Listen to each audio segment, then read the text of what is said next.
இப்போ தான் புதுசாக குழந்தை பெற்றுக்கிட்டீங்களா? அப்போ இதெல்லாம் நீங்கள் இதுக்கப்புறம் நீங்கள் வந்து அனுபவிச்சு தான் ஆகணும். என்ன சொல்கிறேன்னு கேட்குறீங்கன்னா, காலையில் எந்திரிச்ச உடனே பார்த்தீங்கன்னா அதுங்களை ஸ்கூலுக்கு அனுப்புறதுக்குள்ளே நம்ம வந்து படாத பாடுபட்டுருவோம். அதுவே இந்த டிஃபன் பாக்ஸ் அப்போ தான் கழுவாமல் வச்சுருப்பாங்க பார்த்தீங்களா? நேற்றே வந்து கழட்டி போடுறேன்னு சொன்னேன். அப்புறம் என்ன பண்ணுறது, இதெல்லாம் நீங்கள் பழகிக்கோங்க, அவ்வளோதான், வேற ஒன்றும் இல்லை. அதுக்கப்புறம் பார்த்தீங்கன்னா நான் சமையல் பண்ண ஆரம்பிச்சிட்டேங்க. சமையல் பண்ணி முடிச்சதுக்கப்புறம் இன்றைக்கி லெமன் ரைஸ் தான் பண்ணிகிட்டு இருந்தேன். அதுக்கப்புறம் பார்த்தீங்கன்னா உருளைக்கிழங்கு வந்துட்டு வயசு வந்து தோலில் உரிச்சு கொடுத்துருப்பான்.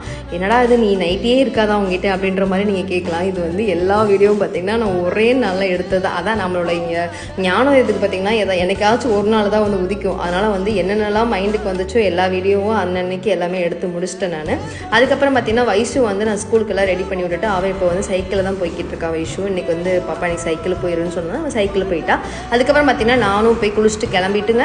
அதுக்கப்புறம் வந்து இன்றைக்கி நான் ஒரு இடத்துக்கு போயிருந்தேன். ஃபுல்லாக பார்த்தீங்கன்னா முருகனுடைய படமாக இருந்ததுங்க. ரொம்ப பாசிட்டிவ் வைப்பாக இருந்தது. இந்த ஒரு வீடே பார்த்தீங்கன்னா அவ்வளோ சூப்பராக இருந்துச்சுங்க. இது யாரோட வீடு தானே கேட்குறீங்க? ஆமாம், நம்மளோட காதல் படத்தில் வந்துட்டு சந்தியா மேம் நடிச்சிருப்பாங்களே, அவங்களோட ஃப்ரெண்டு சரண்யா நடிச்சிருப்பாங்க தெரியுங்களா? என்ன ஐஸு அப்படின்னு கேட்பாங்க தெரியுங்களா? அவங்களுடைய வீடு தான் இது. வீடுனா இது வந்து டப்பிங் ஆர்டிஸ்ட்காக வந்து கொடுத்துருக்காங்க. இது வந்துட்டு நான் வந்து ஒரு டப்பிங்காக போயிருந்தேங்க. இந்த வீட்டில் எனக்கு ரொம்பவும் பிடிச்ச விஷயம் என்னென்னா ஃபுல்லாக மரம் செடி கொடி எல்லாமே சூப்பராக இருந்துச்சுங்க. இதை கூட ஷேர் பண்ணிக்கிட்டேன். நெக்ஸ்ட் வீடியோவில் மீட் பண்ணலாம். தேங்க்யூ.